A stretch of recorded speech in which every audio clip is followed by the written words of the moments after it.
नंतर एक महत्त्वाची अपडेट आहे। भोंदू अशोक खरातला राहता न्यायालयाने 14 दिवसांची न्यायालयीन कोठडी सुनावली आणि त्याची रवानगी आता नाशिकच्या मध्यवर्ती कारागृहात केली जाते।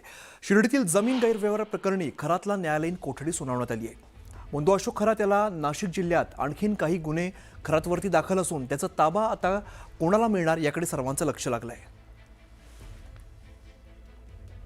भोंदू अशोक खरात याला शिर्डी पोलिसांना मिळालेली पोलीस कोठडी आज संपते आणि आज पुन्हा एकदा त्याला राहताच्या न्यायालयामध्ये हजर केलं जाणार आहे। मी आता न्यायालयासमोर आहे आणि हेच ते न्यायालय आहे ज्या ठिकाणी आज हा जो भोंदू आहे याला हजर केलं जाणार आहे। 9 मे पर्यंत त्याला पोलीस कोठडी मिळालेली होती।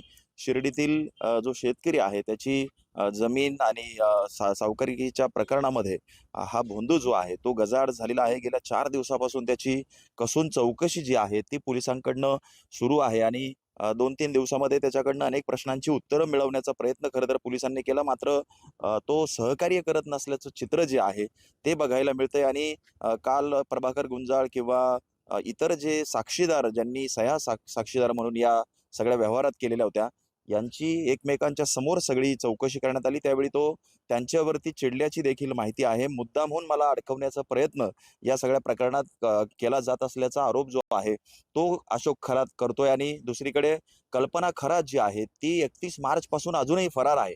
तिचा पत्ता देखील त्याला माहीत नसल्याचं त्याचं म्हणणं आहे। ती कुठे आहे, काय आहे हे देखील तो काही सांगत नाहीये। आज पुन्हा एकदा अशोक खरातला राहत्याच्या न्यायालयामध्ये हजर केलं जाईल, त्यामुळं पुन्हा एकदा त्याला पोलीस कोठडी मिळते की न्यायालयीन कोठडी हे पाहणं महत्त्वाचं ठरणार आहे।